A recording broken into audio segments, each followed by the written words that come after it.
The broadcast is now starting. All attendees are in listen-only mode.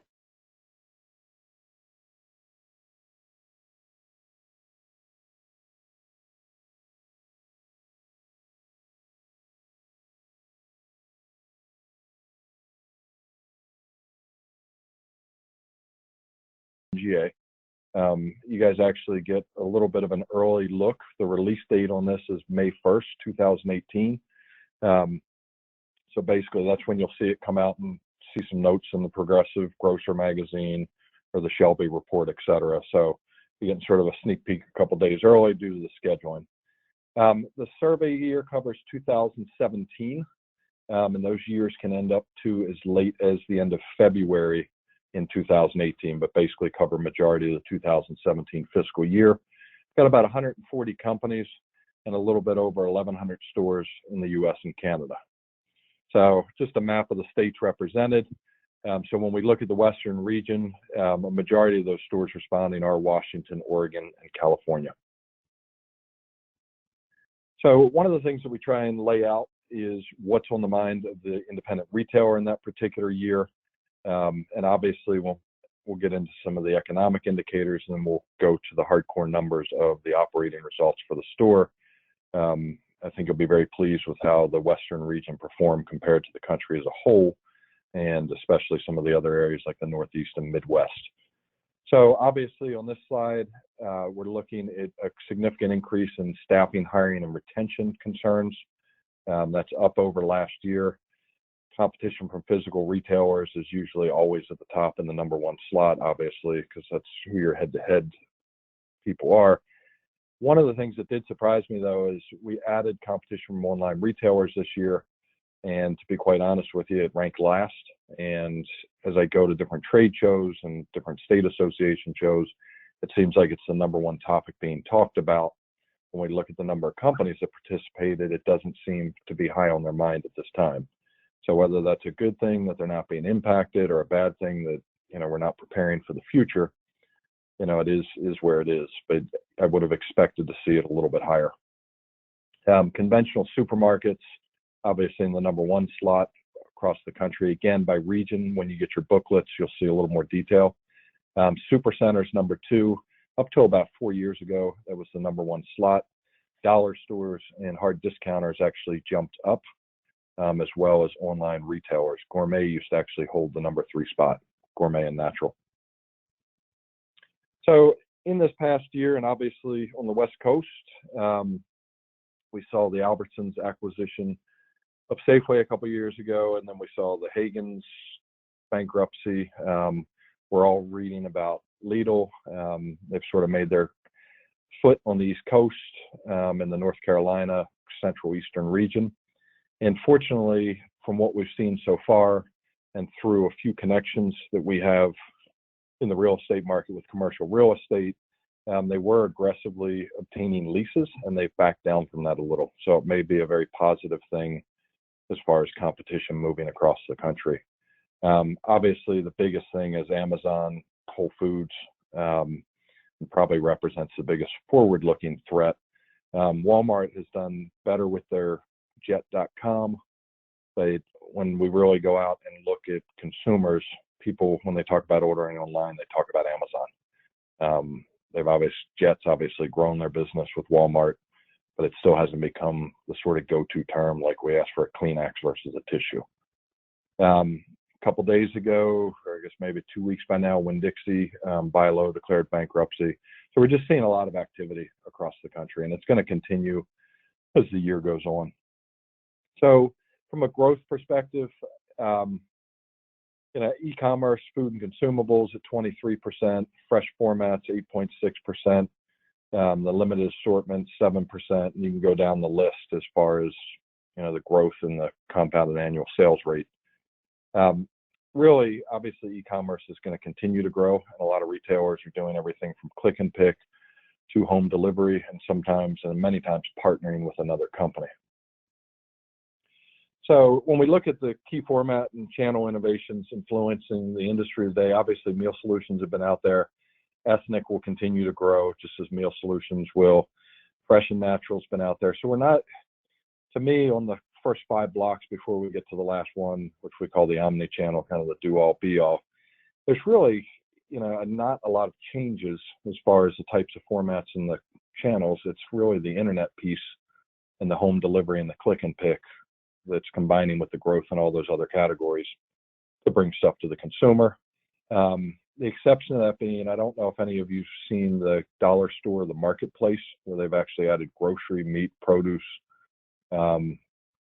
That's probably one of the biggest steps that I've seen from them as far as dollar format, and they're starting to expand those locations. They've had them out there for a little while, but in very limited quantities. So that, to me, is probably one of the scariest things when you look at the dollar store growth and the average margin out of a dollar store. We look at hard and soft numbers in terms of SKUs and percent of branded products. You can just kind of look across and see where people fall in the grid. Obviously, the smaller discounter guys or smaller footprint, smaller number of products, a lot more private label.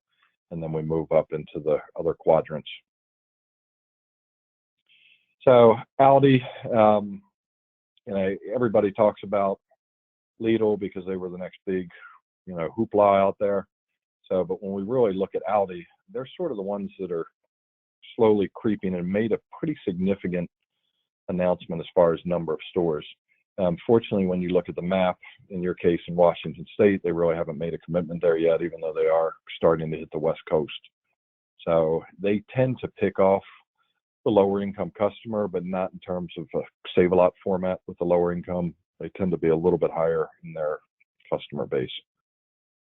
So 2,500 projected stores by 2018. I talked about California. Everybody seems to run there first and then work their way up the coast. So it is something probably in the next, 2 to 3 years that you need to be aware of. They're upgrading, so trying to get away from that ultra discount. And that's where I talked about them being a step above kind of a Save-A-Lot customer or a deep discount. When we look at Walmart, I talked about jet.com, the online presence. And if you look at their e-commerce sales growth, it's significant. When you look at their baseline for e-commerce, again, they're still not the Amazons of the world. Click and collect, I tried it just to see what Walmart's was like. I have a lot of our independents that we service around my house and some that offer it.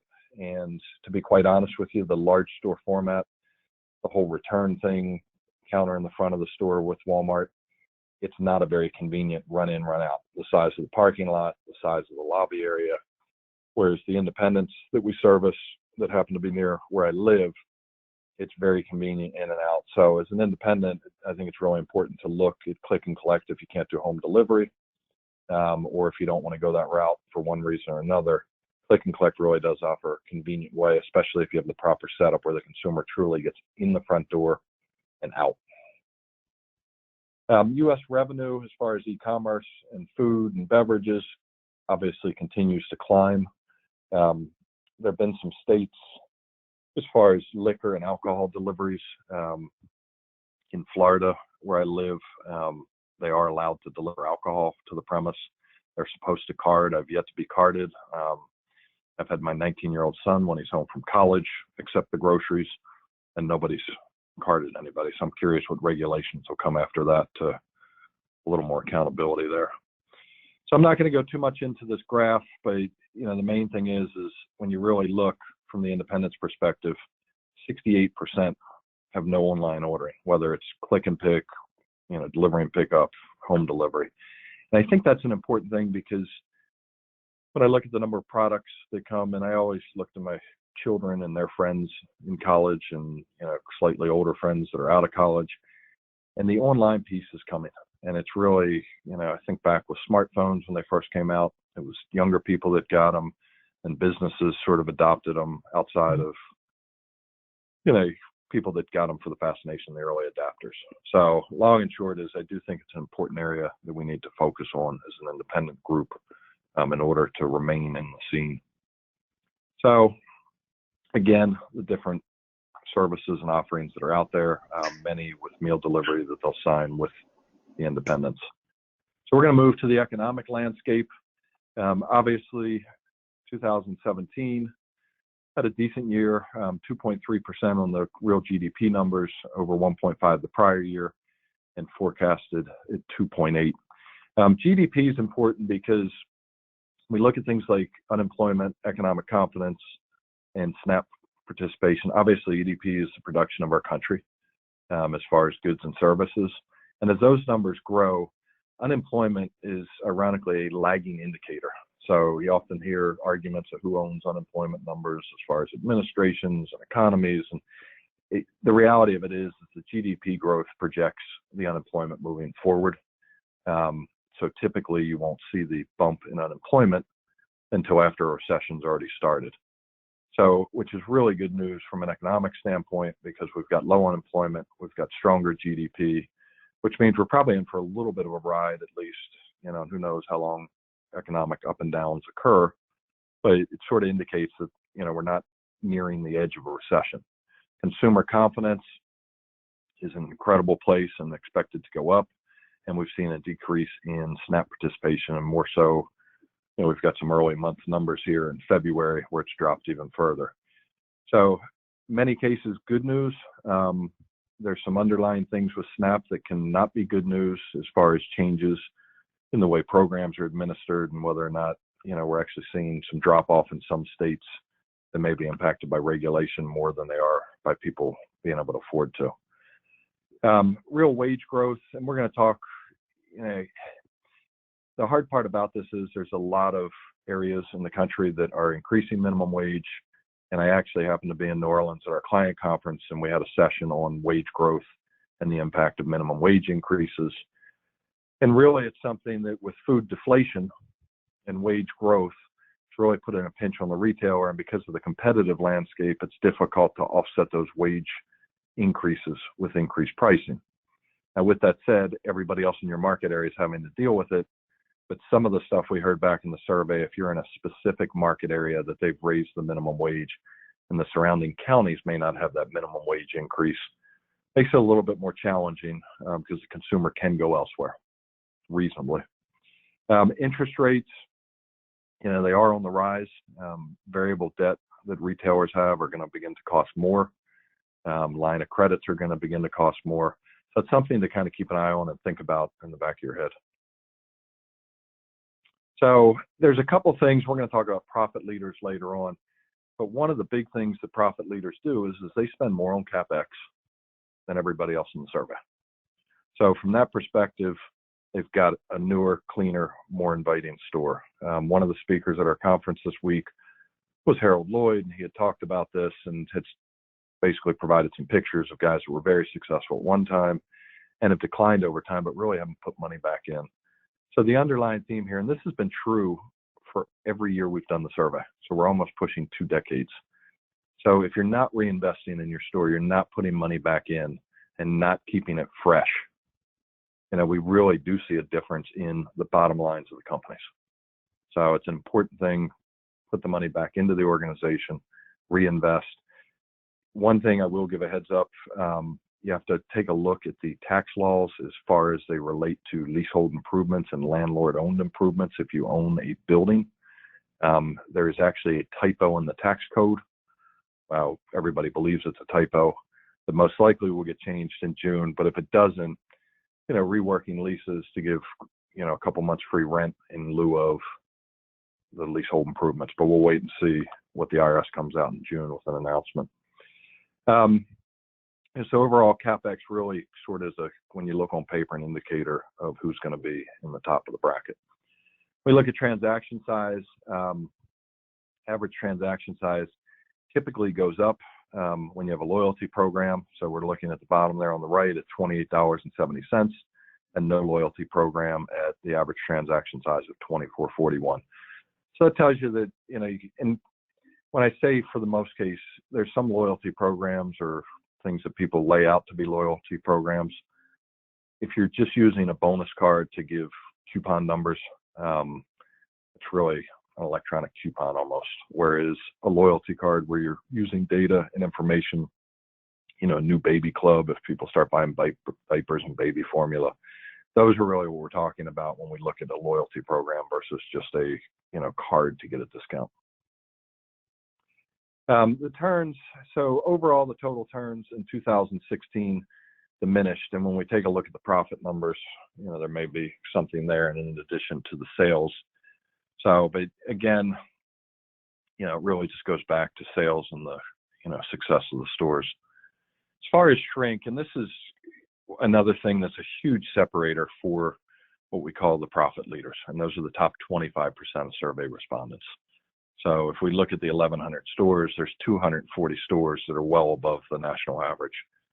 And these are the overall averages. When you get the survey book, you'll be able to look at it by the region and by the profit leaders. And it makes up, a good chunk, about, I believe, 1.5% of what the difference is between the profit leaders and the average operator. So same-store sales increases or decreases, in this case losses, were minus 0.6% amongst survey participants. And when we look at inflation growth, we had food at home inflation of negative 0.2%, which resulted in real growth of negative 0.4%. So last year, food inflation was a lot higher at about a minus 0.3. And in 2015, I'm sorry, when I said higher, meaning higher in the negative sense. And in 2015, we actually had positive food at home inflation. And in turn, it had a negative impact on the 2.1% to net out to an inflation adjusted 0.9.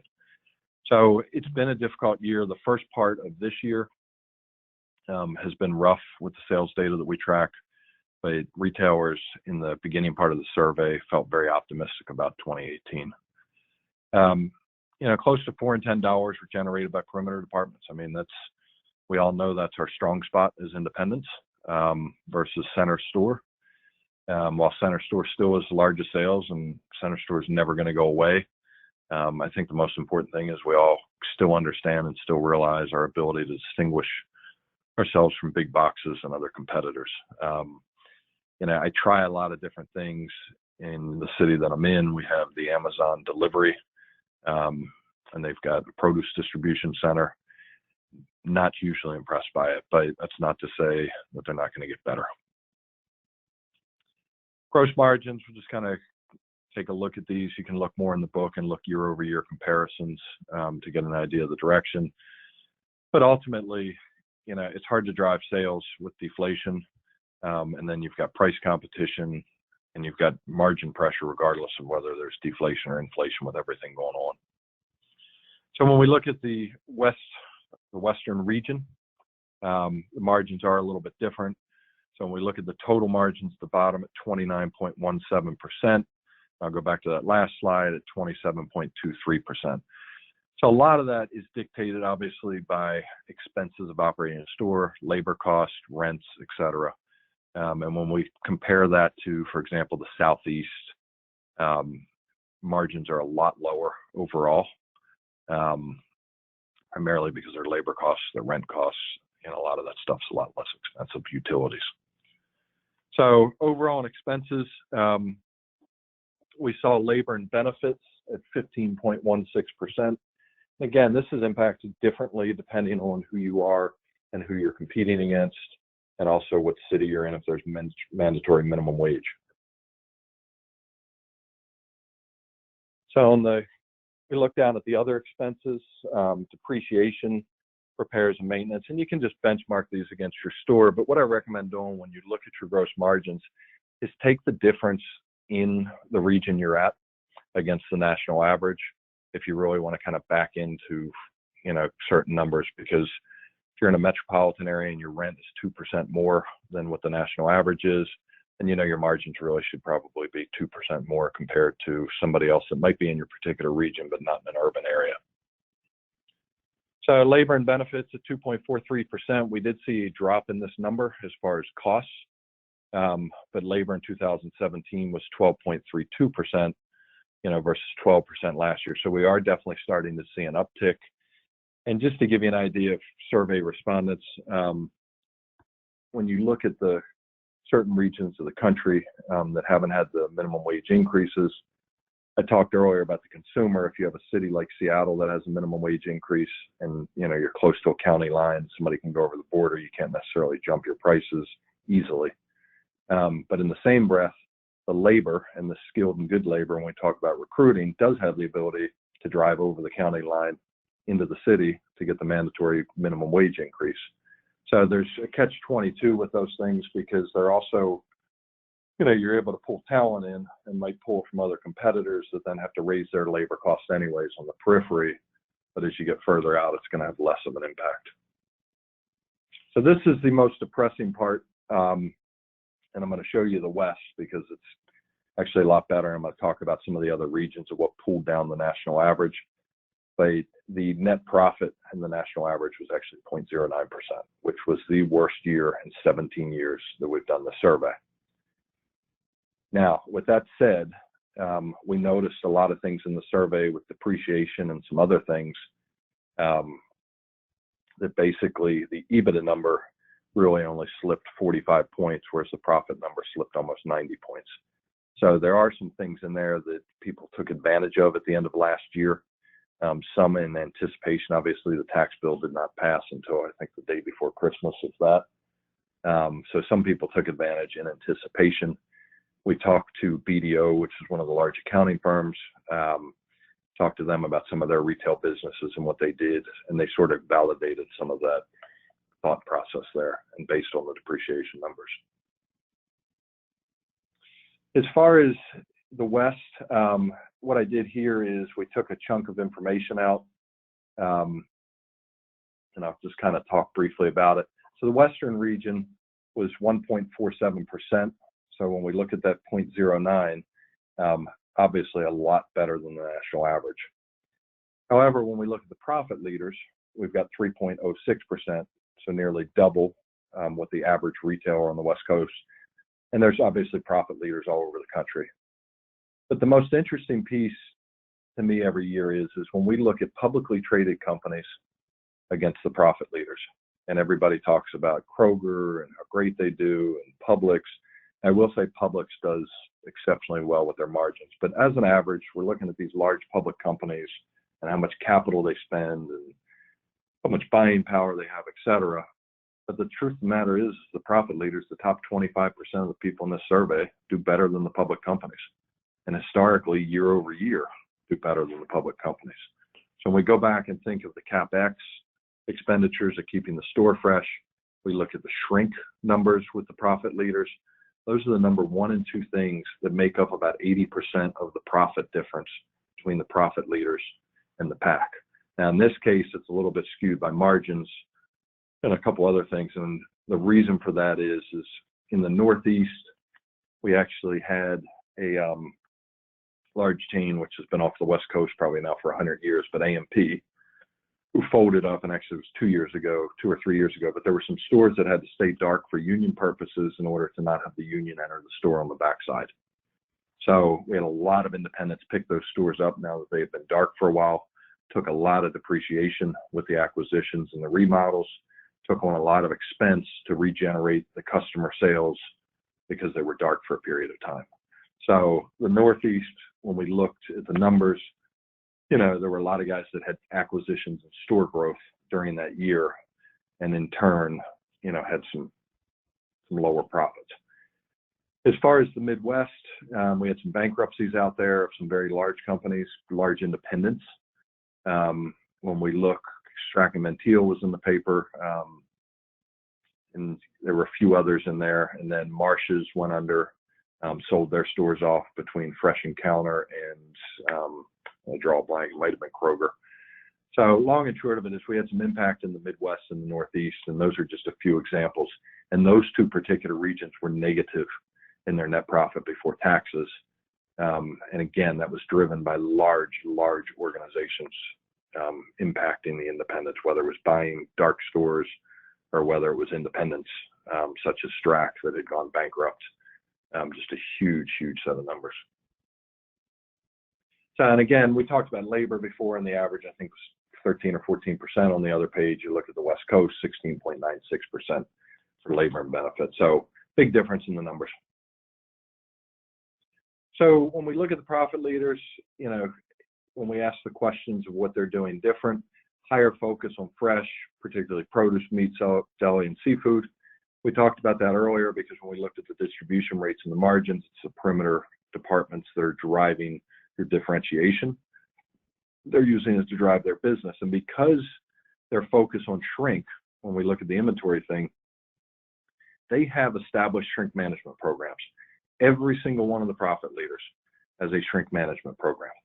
And when I say a shrink management program, it doesn't mean you need to go out and buy a piece of software from somebody or sign up with FMS for a retail inventory. It just means a program that essentially tracks the shrink, whether it's, some guys had simple as clipboards in the meat department, and they kept track of it and entered it into the system at the end of the day, or they scanned stuff and they tracked it before they threw it away. And then they would do other things with markdowns and discounts. So it doesn't mean you have to have this ultra complex, system and go out and spend money. And then another big part of those programs are training for your staff and staff awareness.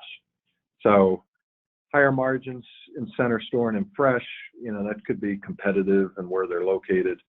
But the reality is it was the shrink. The size, 42% are single store, 58% operate multiple stores. Stores tend to be a little bit bigger, higher volume sales. We talked about the CapEx already. So long and short of it is it's an important thing to focus on the shrink and focus on your store conditions, because those have over 17 years the two largest impacts.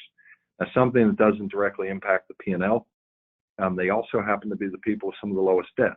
And you'd ask yourself, well, with the highest CapEx, how do you have the lowest debt? The answer there is in some of the survey questions, those guys tend to invest their profits back. I know plenty of owners that take that cash and run and pull it out as fast as they can, and it really is going to result in a short-term deal. So this just explains the perimeter sales growth in different categories. I wanted to check, Michelle, if we're okay on time. Yes, we're okay on time. Okay, because I'm running just a tiny bit behind. I've rambled on a few there. That's all right. And by all means, if any of the attendants, if you want to ask a question, you can either push the icon with a hand on it or ask it in the chat box.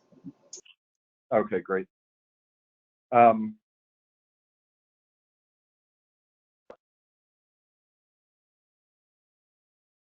Okay, so when we look at the top trends driving the growth and access to the store, it's basically connecting to the customers. We look at health and wellness, transparency as far as ingredients, convenience, and what we call the one size fits me, which is basically the increase for the customer to feel special and feel unique in the organization and a unique person as far as shopping. So in summary, sales subdued, flat. We really think that we're going to see an uptick in 2018 mixed with food inflation. Labor market obviously is tightening. And I think that's going to be one of the scariest things, because as an organization, both from our side with the accounting and the software, or whether you're a retailer, the competition for help is going to get pretty steep. And the long and short of it is that's really going to require, especially on the independent side, some creative thinking as to how we train and how we bring employees in and make them feel part of the team and make them want to participate in our organizations. It's very easy, for people, all of us, to walk in and think we're there to do a particular job. It's another thing to motivate people to question themselves and question what's going on in the organization and get excited, and also to breed managers of the future.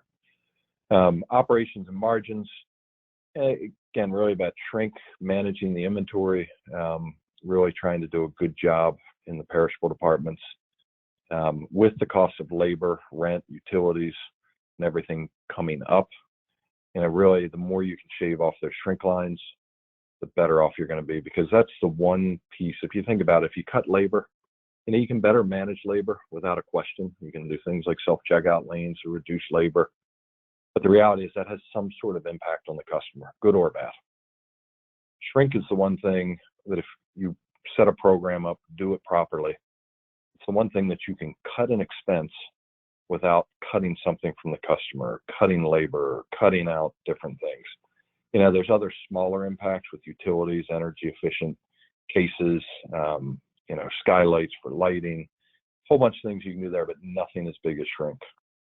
So while sales are down, EBITDA was pretty strong.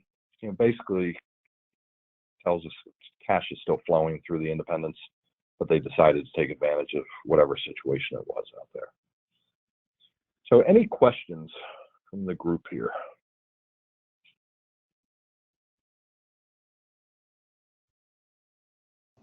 See what we got here.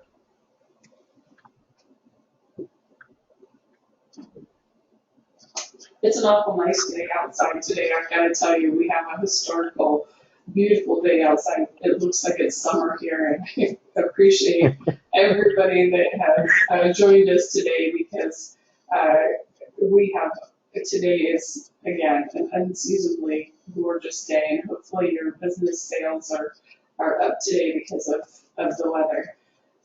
I would like to thank Bob again for joining us and presenting this information to us. We will have it posted on our website within about an hour. This webinar it's been recorded, and it will be there for anyone if they would like to go back through it. Bob's information is also on that, and an email will be sent out shortly after this webinar with that information as well. So if we don't have any questions at this time, I'm going to again thank you, Bob, and we will wrap it up and let everybody go out and enjoy the sunshine. That sounds good. I appreciate everybody's time. Michelle, I will, if we can get addresses, we can mail out copies of the survey book on May 1st. I absolutely will be glad to get that information over to you, as well as the number of other individuals who weren't able to join us today, but did register for the webinar. Thank you. Thank you. Bye-bye. You guys enjoy the sunshine. Thank you, everyone.